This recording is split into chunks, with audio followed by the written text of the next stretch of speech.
This little rich girl is very proud. During a school trip, she didn't wear her uniform on purpose, which made her classmates avoid her. As a result, she was left to play alone. Because of this, she was forgotten and ended up as a missing child. She eventually lived in an orphanage, where she was still unnoticed. She often missed meals because no one reminded her, so she drank tap water when hungry. As she grew up, the orphanage had decent conditions, including a school bus service. When she became an adult, she struggled to find even small jobs because of her orphan status. A senior at the orphanage helped her by forging an ID and getting her a job selling drugs. One evening, the senior told her that education was important to avoid a hard life. Even though this advice came from a thug, she took it seriously and started studying hard. She surprised everyone by ranking 15th in her school, which led to better treatment at the orphanage. Her meals improved from 1 dish to 5, and they even turned on the air conditioning for her. This made her realize that knowledge could change her life. Motivated to do even better, she aimed for the top rank and started taking pills that she believed helped her focus. The pills made her feel like she could solve any problem. Eventually, she won a gold medal in a math competition. The bullies who once tormented her stopped bothering her and instead targeted weaker students. Determined to stay at the top, she increased her medication from 1 dose a day to 3. Before heading to Seoul to find her biological father, she heard about the mysterious death of Yudo Hak, a college entrance exam official. When she arrived in Seoul, she was amazed by the busy city. Although she was accepted into a top university, she chose to attend the school where her father had worked to investigate his death. This was an elite school where students drove luxury cars. On her first day, she wore a different uniform and felt out of place. She tried to ask her classmates for directions, but they ignored her, making her uneasy. She accidentally entered the auditorium during the opening ceremony, where an old woman was trying to sell flowers despite security trying to remove her. A top student named Ujei, who came from a rich family, stepped forward and bought all the flowers with a large stack of cash, surprising everyone. Ujei's father was a powerful businessman who donated large amounts of money to the school every year. At the start of the ceremony, Ujei called for a moment of silence to honor a recently deceased teacher, Yudo Hak. She then introduced the school as a prestigious institution, well known for its academics and medical club. When the girl finally reached her classroom, the teacher disliked her and placed her at the back, where struggling students usually sat. Surprisingly, Ujei was also in the same class, which excited the students since sharing a class with a celebrity was an honor. Just as Ujei was about to speak, the girl's suitcase suddenly burst open, and the other students laughed at her, except for Ujei, who helped her and saw a university badge among her belongings. Realizing the girl was secretly a top student, Ujei became interested in her. When choosing seats, everyone wanted to sit with Ujei, but she chose to sit with the girl, shocking the class. Later, 3 girls cornered her in the restroom and pressured her to switch seats. She felt helpless and suggested switching with Nari, who sat in the second row, so she could focus on studying. Nari agreed but asked her to name a condition for the swap. Before she could respond,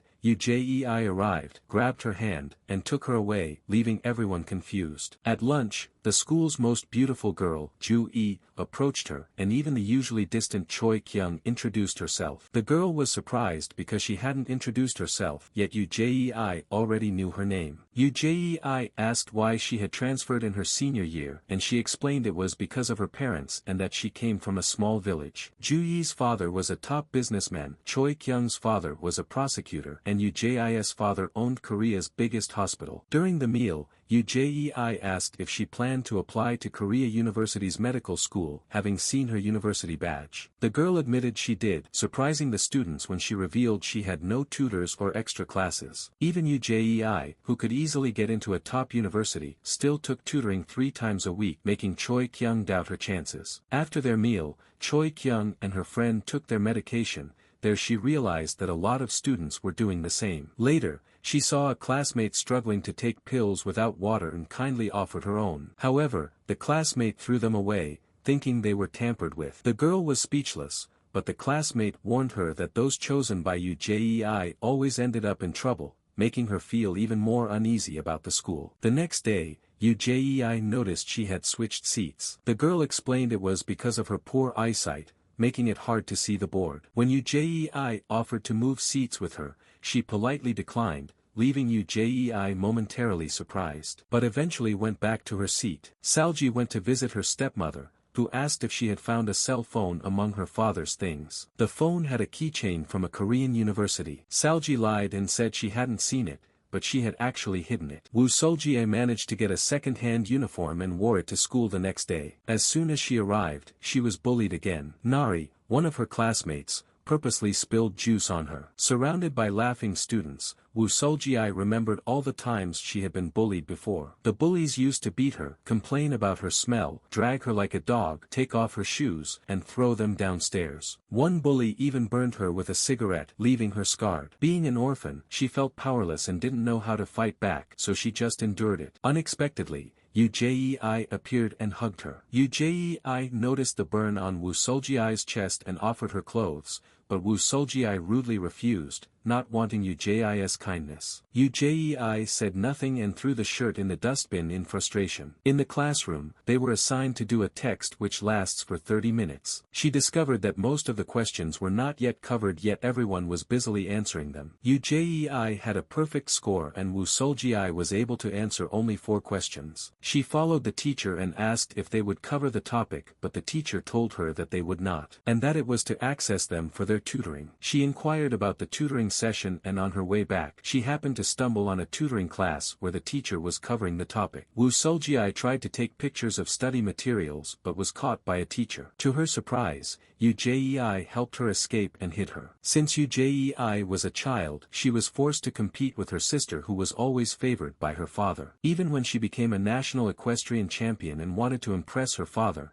but he only cared about academic success. Determined, Yoo Jae-ai worked hard to the point where she doesn't leave her desk to eat and would wet her pant without moving an inch. In just 6 months, she managed to catch up to her sister's grades. Their father then made a rule: for every wrong answer, they would get slapped on the palm. Eventually, Yoo Jae's sister lost completely and couldn't fight back. But even after surpassing her, Yoo Jae didn't feel happy. That night, Yoo Jae cried alone. Her father asked why, since she had always wanted to be better than her sister. Yoo Jae admitted she didn't want to hurt her. Her father then reminded her of the story of Cain and Abel from church, where Cain killed his brother because God only accepted Abel's offering. From that moment, Yoo Jae decided not to let her sister harm her, so she distanced herself from others. Yoo Jae's family went to church every week, but she found it boring. Prayers were meant to confess sins, but she felt she had nothing to confess. So, she came up with a way to make the time more meaningful by doing something bad. Yoo Jae became rebellious, enjoying prayer because she believed her mistakes could be forgiven. One day, she had a dream where she jumped into the Han River wearing armor. Though she could swim, the armor was too heavy, and she sank. Surprisingly, she felt peaceful and breathed easily. The best part was that her sister could no longer harm her, and she wouldn't have to commit the same sin as Cain. Yoo Jae believed she had found a way to escape her father's curse. Later, Yoo Jae took Woo Seoljae to her family's hospital. Woo Seoljae was curious about Yoo Jae's intentions. After having her blood pressure checked, Yoo Jae pretended to take some pills but secretly spit them out. She then gave Woo Seoljae a new uniform. Woo Seoljae wondered why Yoo Jae was being so kind, but Yoo Jae didn't answer. She just asked her to change first and promised to explain later. As Woo Seoljae changed, Yoo Jae noticed cigarette burn scars on her body. Feeling embarrassed, Woo Seoljae insisted she could change on her own. After dressing, she asked Yoo Jae how she knew her size, and Yoo Jae simply replied that she had hugged her before. This puzzled Woo Seoljae, as she couldn't believe someone could guess her size just from a hug. Yoo Jae had considered giving her shoes but avoided it because she had heard it was bad luck. It might mean the person would leave. Woo Seoljae became even more curious about Yoo Jae's kindness. Yoo Jae finally explained that she deeply respected her. She asked for her study method, and before she could answer, they heard classmates approaching,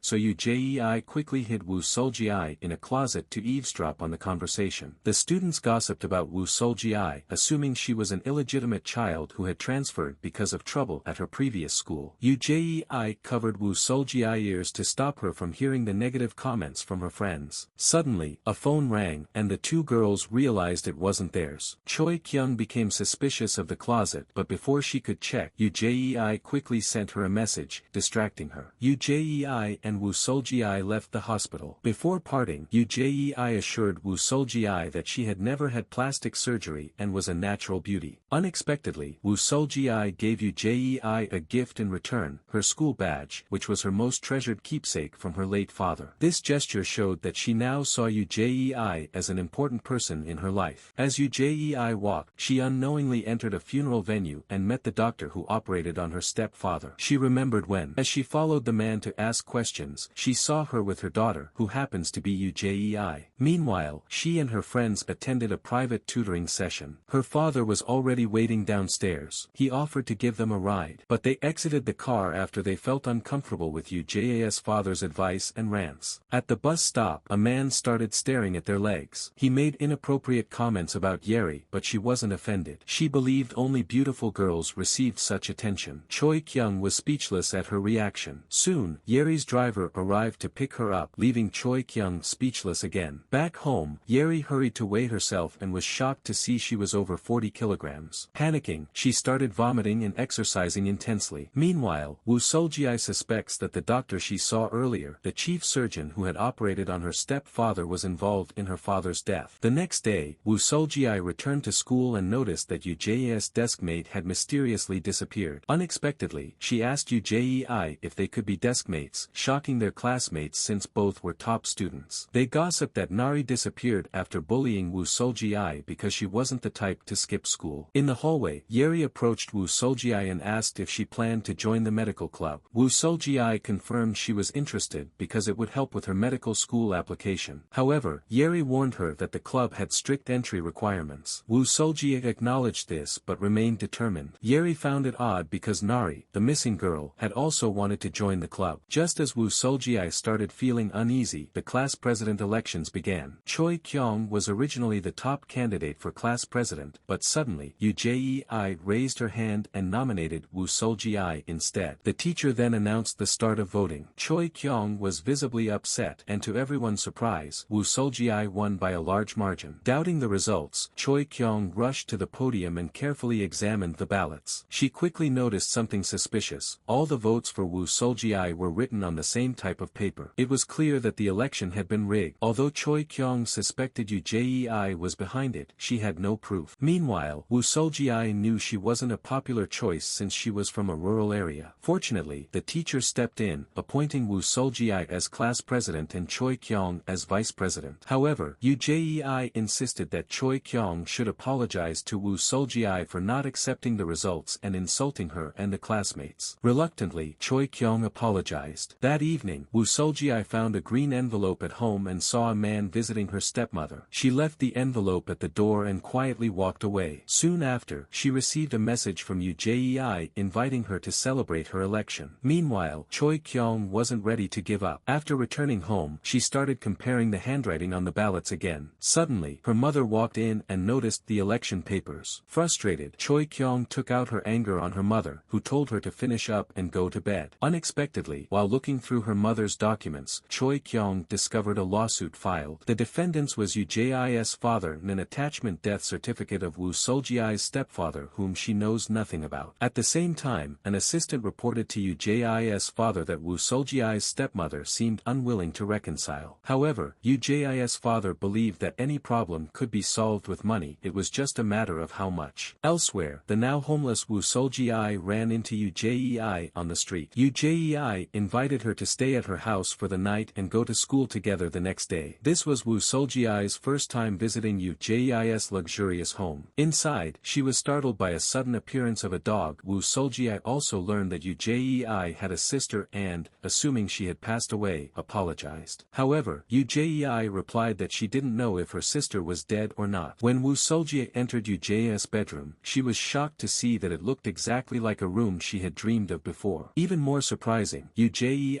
had a princess dress just like the one Wu Soljie had as a child, bringing back painful memories of her past. Wu Soljie also noticed several strange red crosses on the calendar near the bed but didn't understand what they meant. Later, Jei invited Wu Soljie to take a bath together. Jei noticed Wu Soljie's face was red, and Wu Soljie explained it was because of the hot water. Then, Jei caressed her face and leaned in to gently kiss her. Wu Soljie froze in place, but since she didn't resist. Ujei held her face and kissed her again in the bathtub.